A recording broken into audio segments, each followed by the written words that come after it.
Hello, my name is Margaret Tiveron, and I am a prayer guide with Unity of Vancouver Island. And I welcome you to this space of meditation, whether you're joining me live on Sunday morning or at some other time. I say welcome and thank you for joining.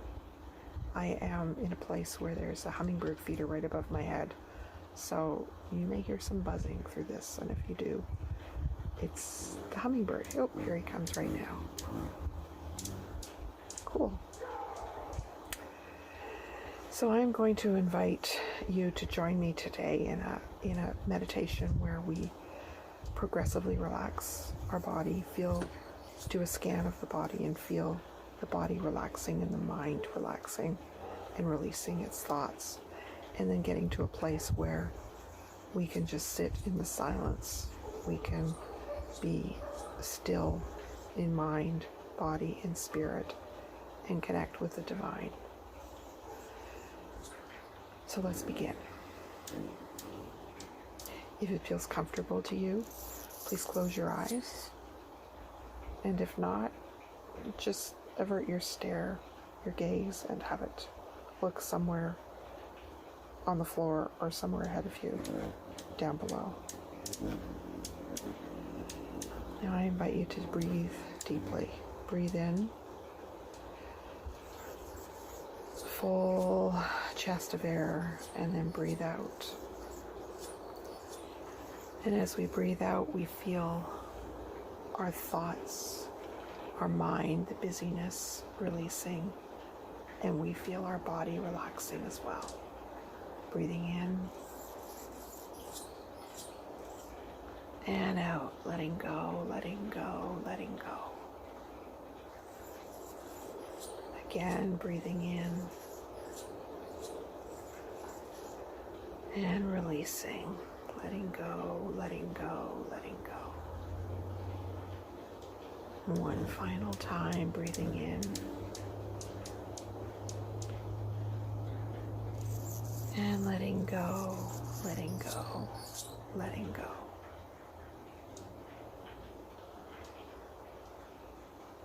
And now I'm going to invite you to join me on a scan of the body. Beginning at the top of your head, feel the muscles in your head, the crown, the forehead, cheeks. Relax all of those areas. The mouth, all of the muscles and bones in the jaw. Let them relax as the tongue in the mouth relaxes. It can help to bring a bit of a smile to your face. It helps to tell the body to relax.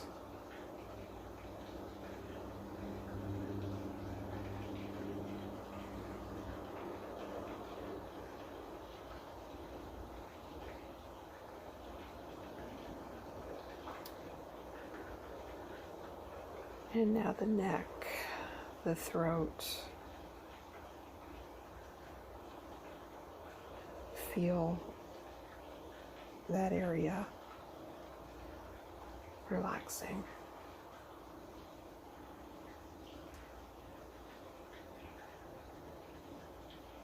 And then moving to the shoulders. A lot of people hold tension there. I invite you to notice the tension in the shoulders, and then to consciously let it go.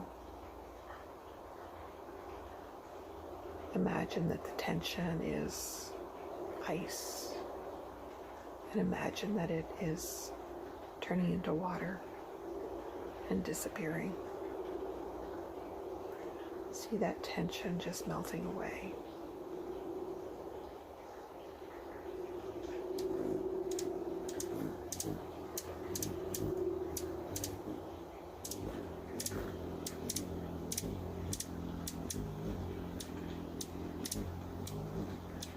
And now move to the arms and feel ripples of relaxation and peace going from the shoulders, upper arms, elbows, lower arms, hands, fingers.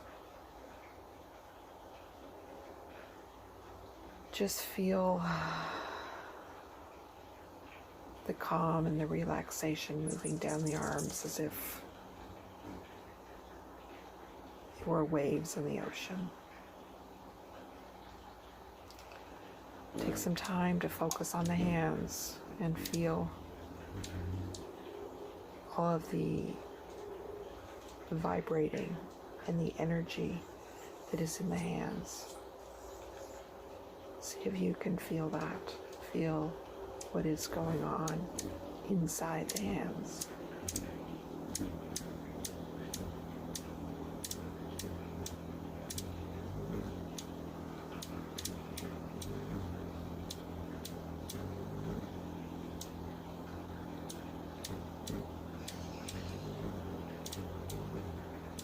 And then I invite you to turn your attention to your chest and your abdomen. With each breath, feel yourself releasing that tension in that area. With each breath, feel your belly softening and opening to receive the breath.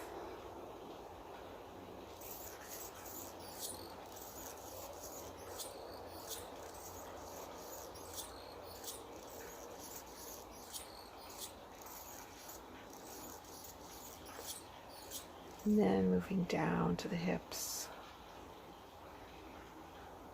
feel them sitting on a surface or lying on a surface. Feel the contact that you have with that surface. And feel some relaxation, perhaps letting the legs fall a bit more apart as the muscles relax.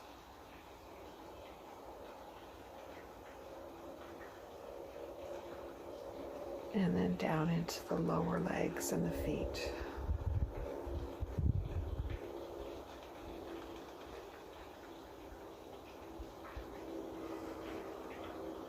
Feel the energy in the feet.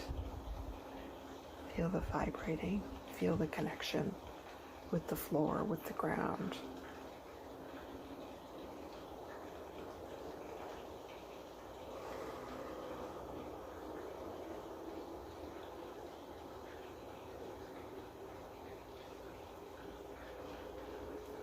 Then, after focusing on each individual part of the body and allowing it to relax, view the body as a whole,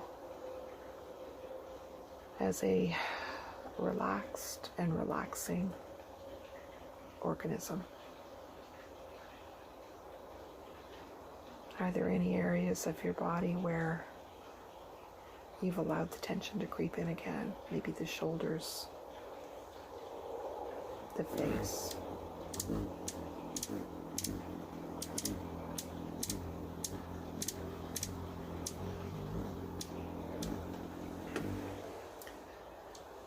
And now I invite you to sit in this place of peace, in this place of sacredness, where you are connected with your own sacred self, and by extension with the sacredness of everything, everywhere. Let's take a few moments to bathe in this beautiful place.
And now, as we begin to bring our time of meditation to a close, begin to feel your body, your hands, your feet. Hopefully the relaxation is still there in your body, but allow your mind to come back to the present moment, the present place.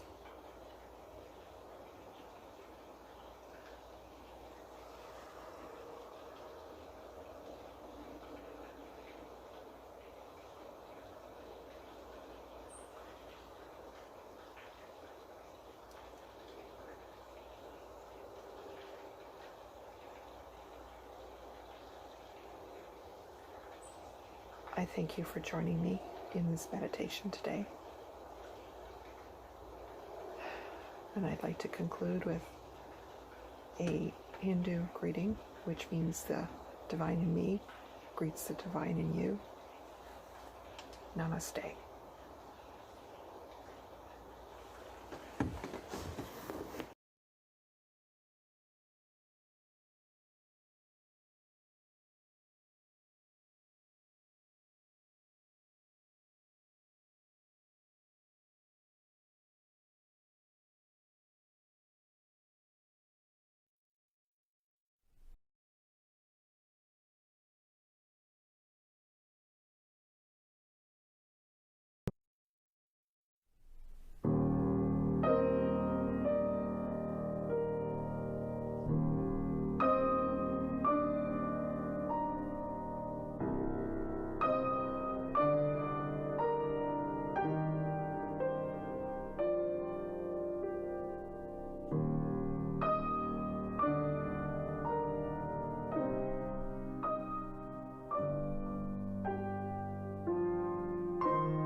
Yes, indeed. Welcome to Unity. Welcome everyone who is in-house, and welcome everyone who is out there in Facebook land or YouTube land.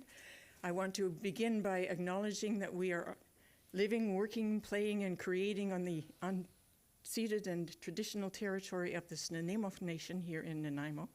Haichka. In a moment, Valerie and Brian and Nico will lead us in our opening sing-along. But this morning, just after our opening sing-along, we have our time of prayer.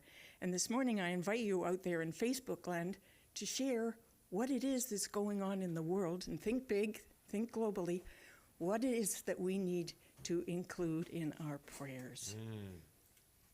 So, welcome, no matter where you are in your spiritual journey, no matter where you've been, where you're going, you are welcome here. So let's sing.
Shall we sing another one? Let's do that. Let's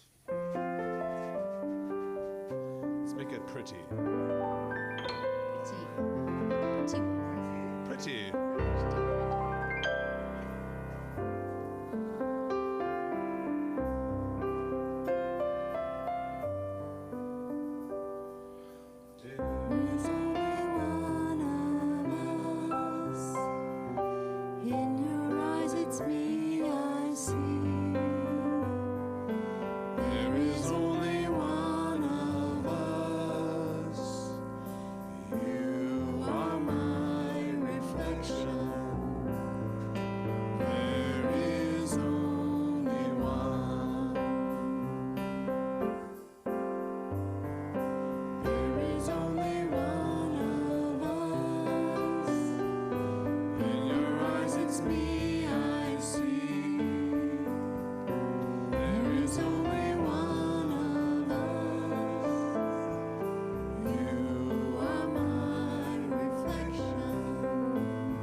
Thank you, Valerie and Brian. Leslie, we have some prayer requests. We have a prayer request for the summit in Glasgow climate change. Thank you. Yeah. And a prayer for love, peace, and kindness for the world.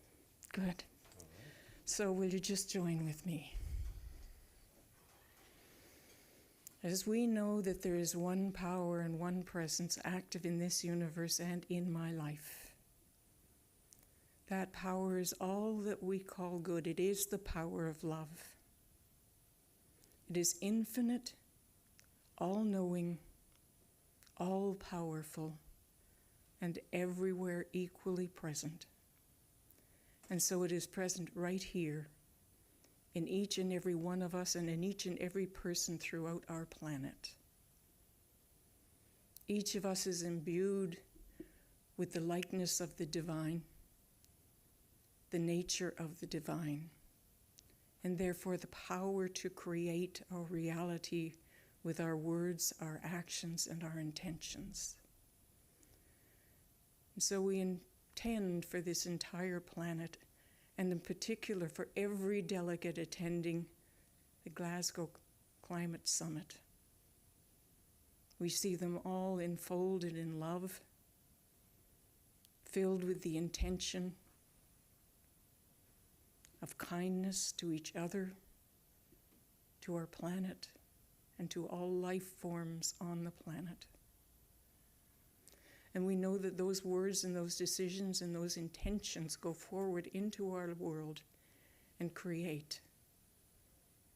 And so we know that there is infinite potential for peace, for love, for healing, restoration on our planet. And as we speak our word into that potential becomes real. As we act from that potential is real. And the planet is now being healed. And love is spreading throughout our world, reaching every human being in every life form, healing and harmonizing. And we know that as we speak our word goes forth and creates, and all the power of the universe aligns behind it and makes it so. And in spirit there is no time. Perfect divine order includes perfect divine time. And so we know that in the infinite universal intelligence, it is already done. We are grateful for this healing. We are grateful for the wisdom we have learned. We are grateful for the knowledge that our word has power. And so having spoke our word, we release it into the infinite law of the universe, which makes it so. And so it is. Amen.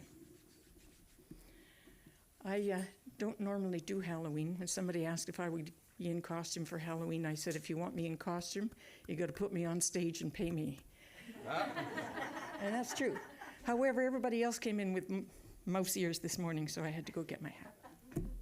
So our words of wisdom this morning is a daily word, and we don't too often read daily word anymore. Sometimes it's a little too biblical for me. Remember how Reverend Vicky said the other day she really tries to make friends with the Bible? Sometimes it's not all that easy. But this one I really liked. This is from Thursday, February 3rd, 1955. What a day. Yeah.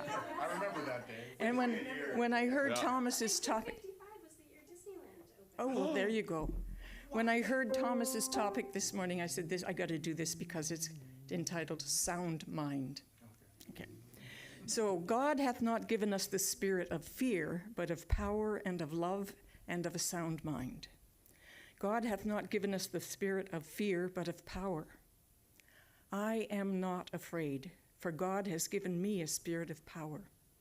I have power to control my thoughts and feelings. I have power to change my attitudes. I have power to change my life. I am not afraid, for God has given me a spirit of power. God hath not given us the spirit of fear, but of love. God has given me the spirit of love, The perfect love that is not afraid of any person or situation because it loves the good in everything and in everyone. I do not fear that which I love. God has given me a spirit of love. He has put a love for all his creation in my heart. God hath not given me the spirit of fear, but of a sound mind. I am not afraid, for God has given me the spirit of a sound mind. This mind that God has given me is the mind of Christ, the mind that has understanding, the mind that has wisdom. God hath not given us the spirit of fear, but of power and of love and of a sound mind. And that's Timothy 1:7. And now it's time for another song.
Changes, no savior gonna drop from the sky. Nothing left to do but wake up, 'cause it's really up to you and I to take it one step at a time. Stand together with your hand in mine, then we will see the world that we've been dreaming about. We need it now, the time is now. We are the ones that we've been waiting for. We are the ones who will make a difference. We are the ones that will change the world. We are the ones, we are the ones, we are. I am the one, I am the one, I am. You are the one, you are, and you are the one, you are. We are the ones, we are. We are the ones, we are. We are the ones.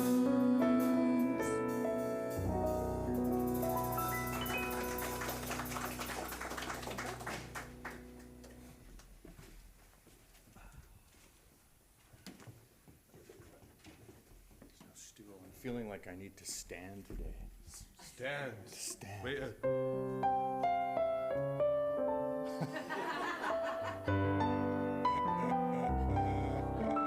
That's so nice.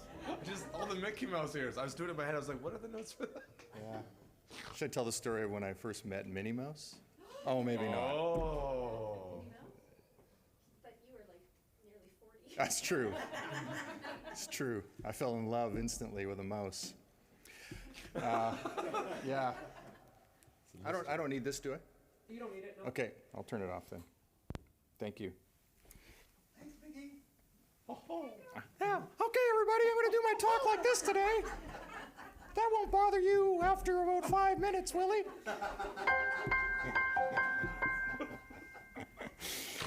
Hardly at all. Yeah, hardly at all. I didn't even notice.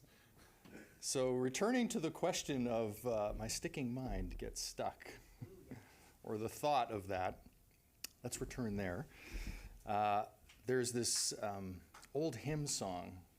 It goes something like, when shall I see thee, when I ceases to be?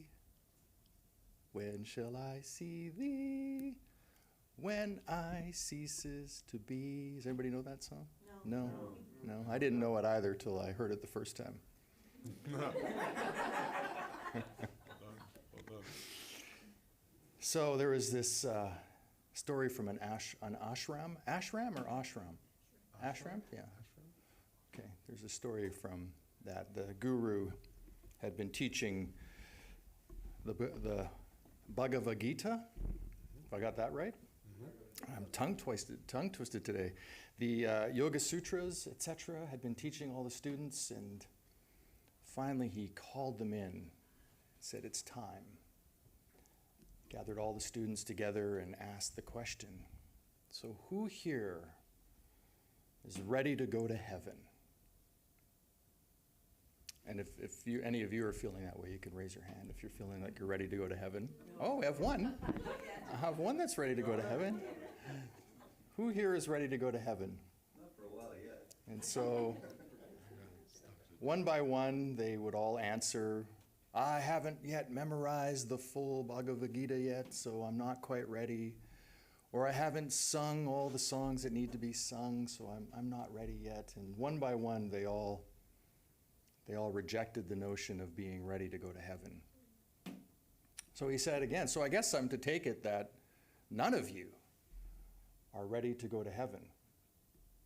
And then in the back of the room, this young boy, stood up. He wasn't even a member of the classes. And the yogi looks at him and says, oh, do you want to say something? Are you ready?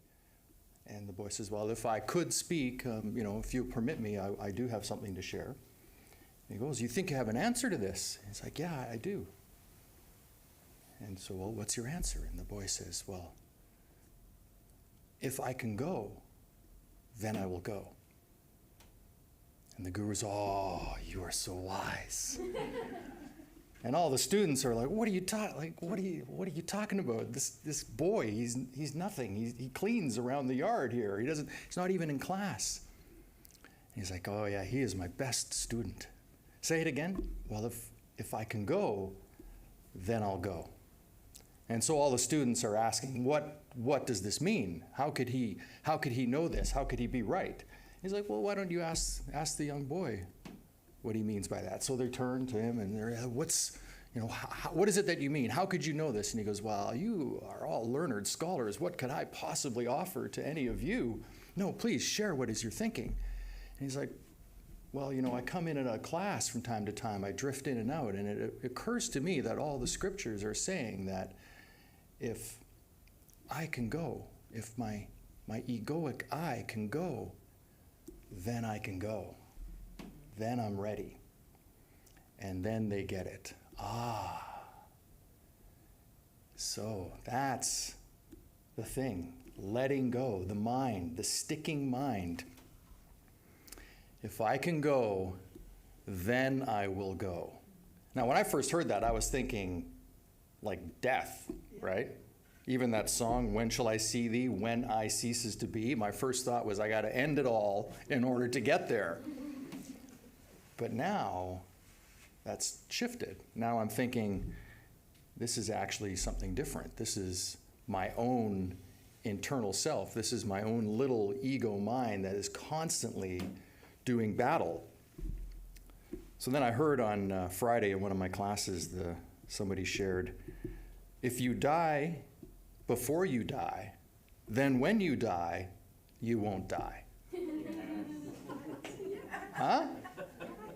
Yeah. If you die before you die, then when you die, you won't die. Just go around town spreading that one to people. See what comes up when you share that with them. But again, it's talking of the same thing. It's not, sure, there's the physical death we can look at, but what about that little voice in our head, that little ego that's running around always trying to make us wrong or respond to things or get ignited or protect ourselves, whatever it is that's coming up. And the way I see this now is it feels like we are burning through layers as we do this work, right? As we do this practice, we're burning through layers, and it's painful at times. Like, it doesn't feel good. Sometimes I wish I had never come here. Yeah, but I don't mean here, I mean like here, period.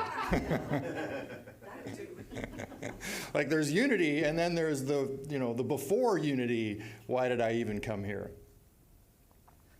So I had the privilege in one of my classes, and I'll share just the profound work that I'm being invited to do as I'm in this quantum living class with the Simmons. I think it's Gary and Jane Simmons down in Washington State. They've developed this whole program of the quantum living, and so I took the class as one of my electives. I have, I think 4 or 5 electives. I don't even know what I have to do. I just keep signing up for stuff. I could be done now for all I know, and I'm just keep going. Anyhow. You will be done when you are done. That's right. That's right. Thank you. When you are done. That's right. For those that didn't hear that, you will be done when you are done. Yes, thank you, Brian. That's true.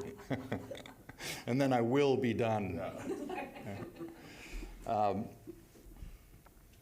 Anyhow, the work is to, every time you're triggered, they have these worksheets that you could, complete, except that I'm finding if I do that, I'm spending my entire day doing worksheets for every time that I'm triggered by something, every time a thought comes up that, interferes with my quality of life. However, a few Saturdays ago, I did a live Insight Timer event, and I had said something, and somebody had posted in the chat that I was being too hard on myself. And so I took that into question after, and I thought, I'll do a worksheet on this. So, it starts off with writing down the event that triggered you. So it was, and there's no story. It's like eliminate as much story as possible. Just get to, this happened. Somebody said this, I did this, this is what happened, this is how I felt. All right, so then they invite you to go, in your heart and to quiet yourself and to just see where this might have come up as a child. Like, where might have this come up before, or a similar experience of this? And so I ended up remembering when I was 5 years old, I was in the hospital getting my tonsils out. And I remember this isn't the first time I've had this memory, it's just the first time that I've been really able to pinpoint it or connect some dots. And I was on one side of the glass, and on the other side of the glass was a girl who was the same age as me. And there were some nurses and doctors around. I don't remember how many people, but I think I was there a few days. Like, it's all kind of sketchy, but we had become friends somewhat. Like, through the glass, we would wave to each other. Anyhow, they were doing whatever they were doing, and she was crying. Like, if I could hear her screaming, I'm sure I would have heard her screaming, but there was a glass divide between us. I couldn't hear her. But she was crying and screaming. And she reached out her hand and put it onto the glass, like, towards me, and I couldn't do anything. And then they wheeled her away. And in that moment, I realized that I had decided that, what was the first word? Oh, yeah, I used the word I'm not capable, but I don't think as a 5-year-old I would have thought of the word I'm not capable. It was probably more like I'm helpless. I can't do anything for her. And as I sat in that feeling of looking at myself as this little 5-year-old boy, I began to cry. And but I really got present to that little boy that, was just in the hospital, just going through life, decided in that moment, a decision that would impact the rest of his life. Like, I have had that experience in so many moments of my life since then in other ways, but it was really clear to me in that moment that that kid made a decision that would affect every other decision, or every time something became stressful, or every time I couldn't get my way, that would be the experience I would have. And man, I was just like, when you're crying and it's like every opening on your face is leaking something, like you're just like full on. And that went on for about 10 minutes. And then the worksheet asks me to, write down what I think this is, like what are all the words that come up for what was maybe missing in that moment. And the words I wrote was a sense of innate worthiness, experience of self-love. I was missing the ability to help, to be reliable, to be resourceful, to be strong, to be valuable. Those were the things that occurred to me as missing. And so then I can look in my life and see, well, how many times have I felt that way? How many times have those feelings stopped me from doing something, right? From showing up as my best self. And then I heard this talk on, if I can go, then I can go. And it all, the dots all kind of like, that magical moment where you're like, oh, I get it. Oh yeah, I can see how all of that is relatable. And so my question to all of you, I guess, in sharing this is, where in your life can you see that you've made a decision that has impacted so many other decisions, so many other moments in your life where you either stop yourself or have these feelings like I'm not good enough, or I'm not worthy, or I can't do this, or I'm better off alone, or whatever that story is that we have, they come from a moment. They come from a moment where, if I were to put this in, the science, the amygdala, right? The amygdala does not care about accuracy. It cares about speed. That's it. Must save you now, every time, because if it doesn't do it once, you might die, right? So the amygdala, whenever we're in those moments, kicks in. Our ability to cognitively think through something is gone. All rationality is gone, and we react. And we react from something in the past that saved us in that moment, right? That's that subconscious mind kicking in and driving our relationship to others, to ourselves, to our current experience in life. So then the worksheet, so what's great about this is this worksheet's like 50 minutes long. It's not like a 5-minute, I shared this with them that my experience is, it's great, it's 50 minutes long, it's really heavy, and I didn't want to do another one ever again. And I was supposed to do 7. I was supposed to do one every day from the Wednesday to the Wednesday. I did 3. I said I needed a full day to recover from each one of them in order to actually do another worksheet. But then comes the moment where I get to create something. So having seen all this, I could see that what am I really here to do? Like what brings me joy in my life? So what I came away with was the idea that I could, in those moments, now that I know this, I can do something. I can have playful empowerment. So I can chuckle at myself. I can laugh at myself, not like you're a jerk or you're an idiot. Just laugh at the fact that this is coming up. It's great. Haha. Thank you, right? Give some grace. Thank you so much, but I've got this. It's okay. It's okay. I don't need you right now. I don't need you to protect me. I don't need you to save me from anything. I see what's happening, and I can manage myself through this. And that, to me, is a gift. That if we all, and maybe some of you have a practice like this, maybe some of you are already in that place where you can do that, and if you are, that's fantastic. And if you're not, my encouragement is to get to that place where we can create something that we can manage ourselves through, because it's going to happen again. It's not like I am now free from triggering moments. Heck no. However, I'm feeling like I can manage myself through those moments. And that's a good thing. And then that brings me to Jesus. What? Wait, how did you go from that? What? You can't make that leap. No, but I really think that your Reverend Patricia, sharing this morning of the Bible, and the idea is that, what was it? I'm trying to make friends. Trying to make friends with the Bible. And yeah, it's hard. What I have found, though, what's really great, again, and I have to reference the classes I get to take. I'm in two classes right now, the history of Christianity and the quest for the historical Jesus. Of the 4 classes I'm in, that's 2 of them. And there's a lot of reading, like a lot of reading. Too much reading, actually. And it's all scholars. So it's not like really exciting reading.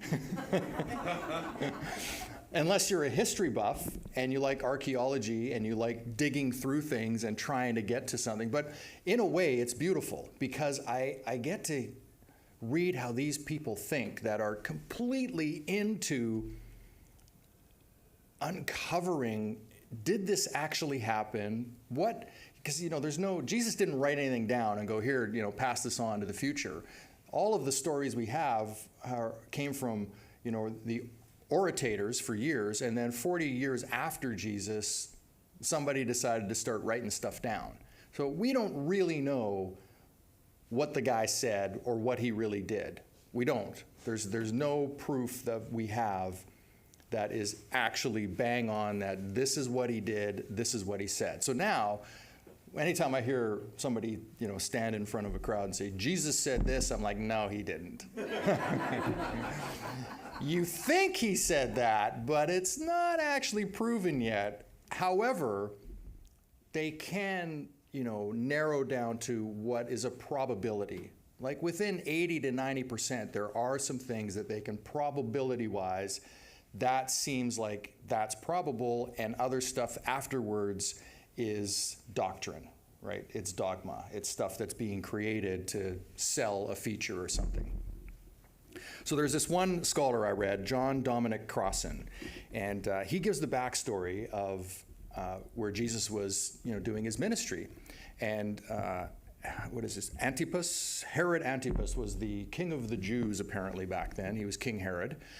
He was the son of the King Herod that ended before the BCE era. So King Herod Antipas was the CE era, the current era. And he went around Galilee and was building right on the water. So he was expanding the territory to be on the Sea of Galilee, where, what did most people do for a livelihood around there? They fished, right?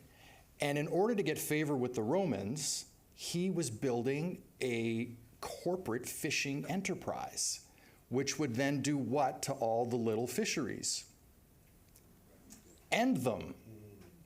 Right? So when I think of what the life that Jesus was living in, or that state of the area, based on what these scholars have uncovered, where people were being victimized. Like there were those that have, very few, and a whole bunch of people that had nothing. And they were seeing their livelihoods being stripped away.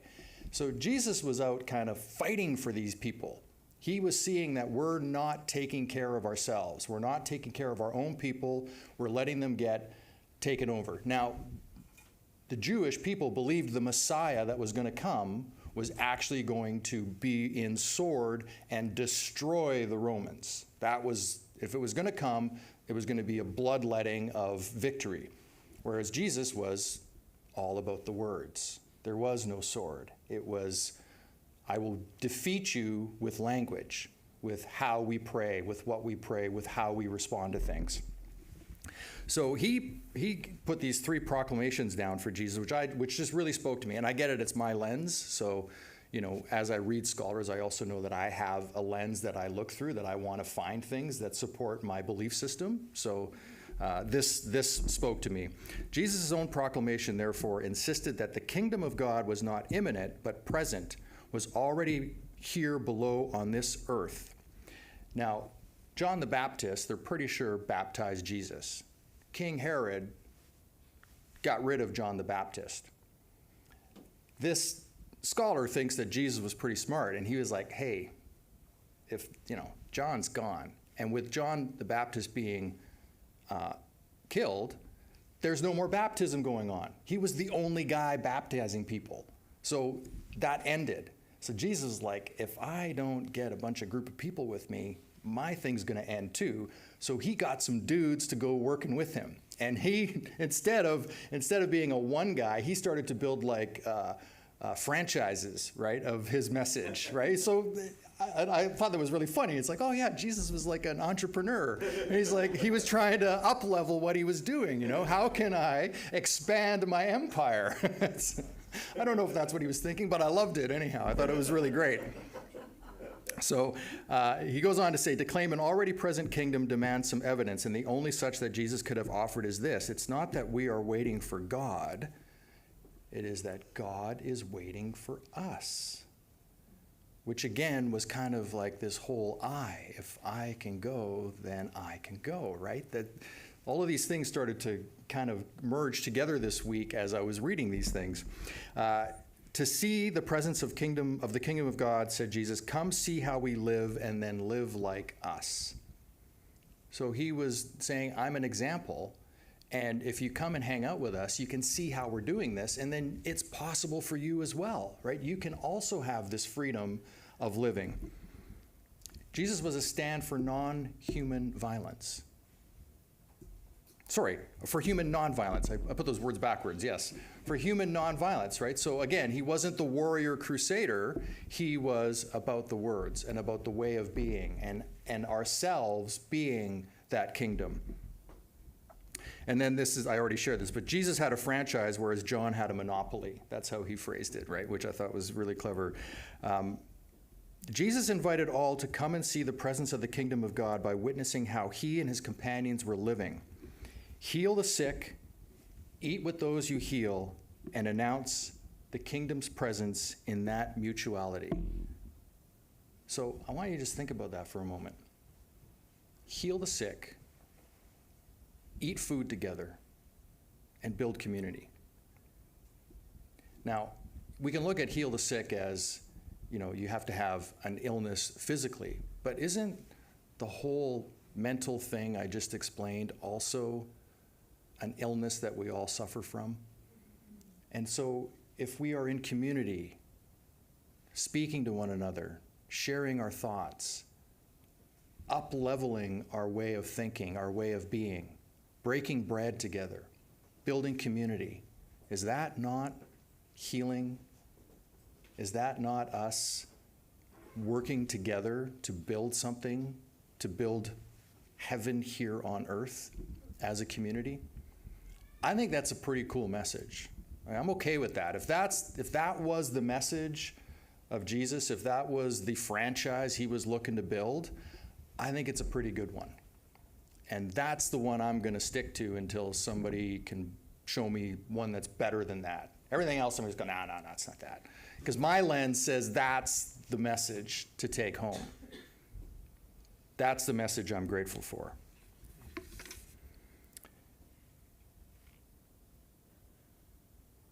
And his final words from John Dominic Crossan was, this is a share community from the bottom up instead of a greed community from the top down.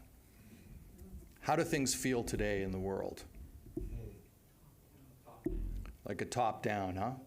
It's not from the ground up. You know, and there's many stories in the Bible of Jesus being questioned for eating and breaking bread with the people that are sick, with the lepers, with the tax collectors, with all the, you know, so-called underlings of the world. That's who he hung out with. So I think that message of, you know, come hang out with us and live like us and you will find the kingdom, that's really what he was trying to message to us. And inside of that is this idea of if I can go. So if we can get rid of all of those stories of limiting ourselves and be in community with one another and support one another through that journey, because we all, you know, is there anybody here that doesn't suffer from that? Please, anybody out there that just, you know, text in, hey, I'm free. I'm 100% free from any triggering moments ever.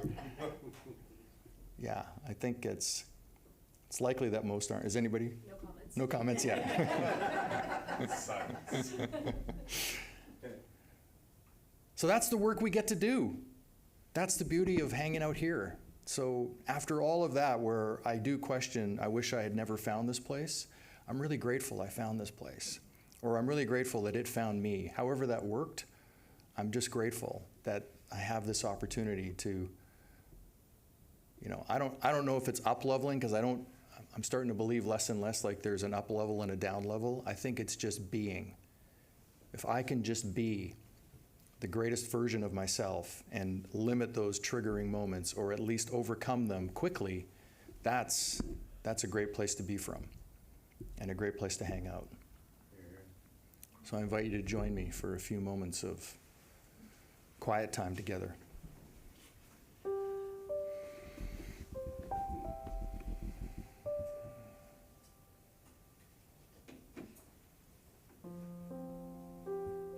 The beauty of following our breath is it gives us the ability to remove all those thoughts that might be running around in our head. So I invite you to follow your breath, to notice it moving in and moving out.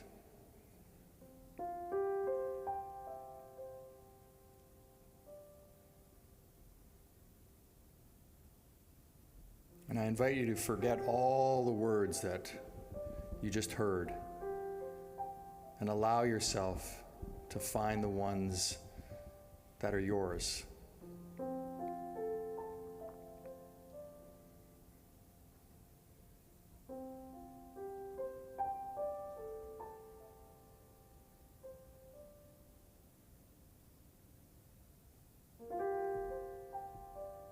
Find that space, those feelings, those words that speak to you.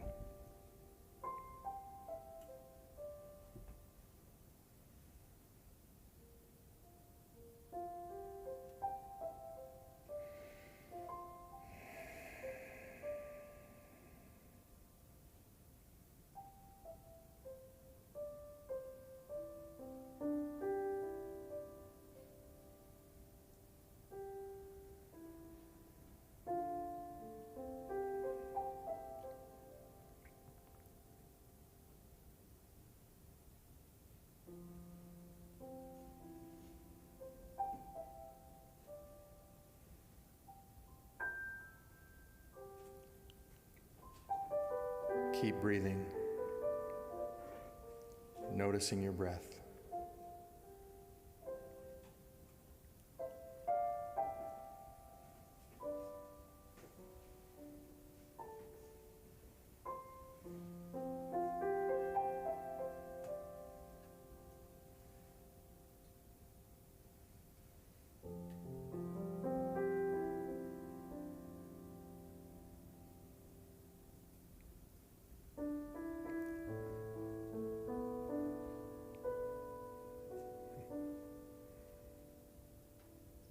As you bring yourself back gently, just bring a smile to your face.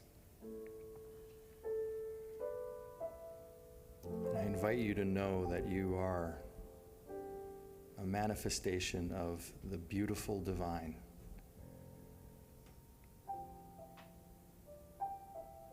Perfect, whole, and complete. There's nothing that needs fixing.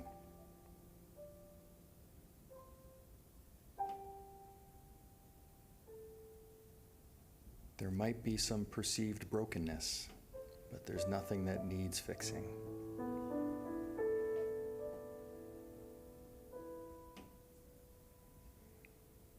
And just take your palms together in front of your hearts in the Anjali Mudra position. Some gratitude for this moment, for this community, for sharing. I say thank you for joining me today. Namaste.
We are the hands, we are the voice, Spirit on earth, and who we are, and all we do is a blessing to the world. I am the heart, I am the hands, I am the voice of Spirit on earth, and who I am, and all I do is a blessing to the world.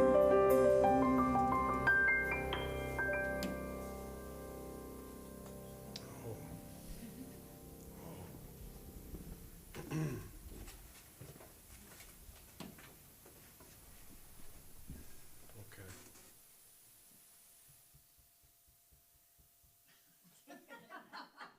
I just keep thinking about this quote I read earlier this week after you were saying about getting stuck. In the samurai tradition, there's only one direction, forward. Something to think about. That's been stuck in my brain all week. So I'll play something like that.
That's called da-da-dum-dum. Yeah, da-da-dum-dum.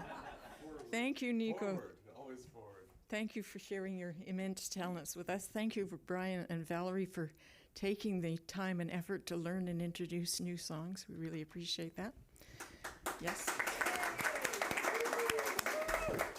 And thank you, Mickey. That was a great talk. So, we have some announcements coming up.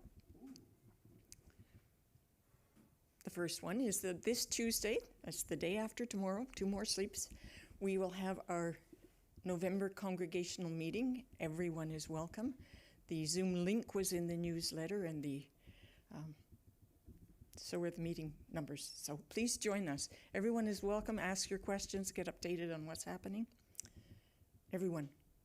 And we have a gift craft sale coming up. This is our first experiment at that, and it looks like it's going to be quite successful. We have about half a dozen vendors from outside community that we don't know with some interesting products. So make it a point to attend either the Saturday or the Sunday on November 14th. And right after a service today, join Mavis with the Zoom Fellowship Circle. This is open to everyone, no matter where you are on Vancouver Island or anywhere. And Thomas and I have made an agreement with each other that we will try our very best when we're speaking to attend that Zoom Fellowship after service so that people can question or challenge or enlarge or relate to what the topic was this morning. Unfortunately, that will be difficult today because we have a board meeting. But please know that that is our intention. And next week, Comox Valley is going to have their first attempt at watching together in person at the Spiritual Center. So you Comox folks and Courtney folks and Cumberland folks, please see that you can let Judy know that you'll be attending so that they can set up the room appropriately for the numbers. And our prayer guide today is Iris, who is there at the back of the room. She'll be available in the prayer room for one-on-one prayer following service. And now, gratitude goes to our new Youth Ministry Advisory Team, Joy Hunter, Brenda Hannes, Valerie Childs, and Brooke DeSchutter. And we met on Friday. We had a very productive meeting, came up with some really good ideas how we can make the children's program more accessible, more visible. And we appreciate very much members of the congregation community welcoming and fostering our children as much as we can and encouraging them. So, having said that, I think the next slide is, not quite. Something new happening today. All right, would you like to please repeat with me the abundance affirmation? The infinite and eternal supply of all good things awaits my acceptance. Knowing my worthiness, I accept, use, share, and release, trusting that I am always abundantly provided for, and so it is. And we now have our abundance song.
Children are coming.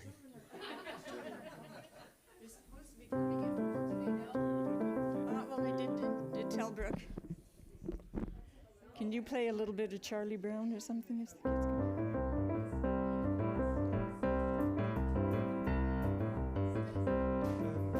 Okay. So they.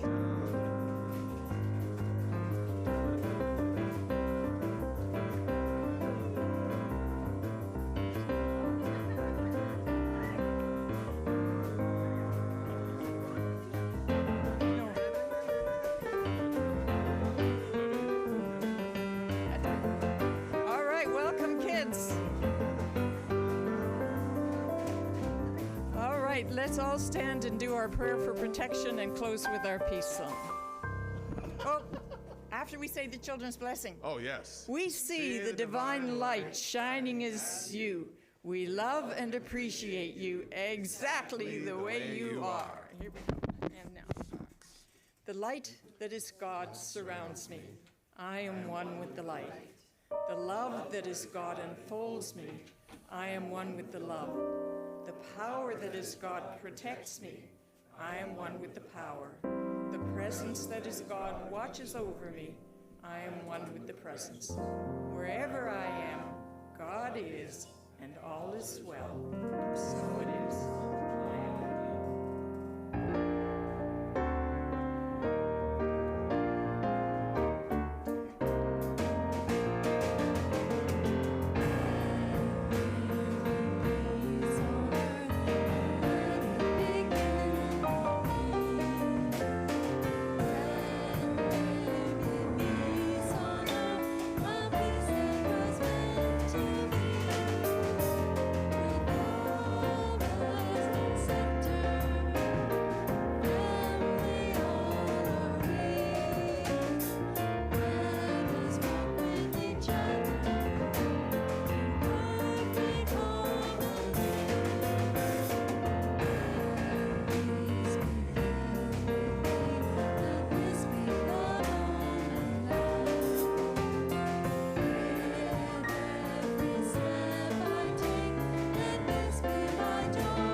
My pleasure. Good work. Good work. That felt comfy. Felt comfy to me. I mean.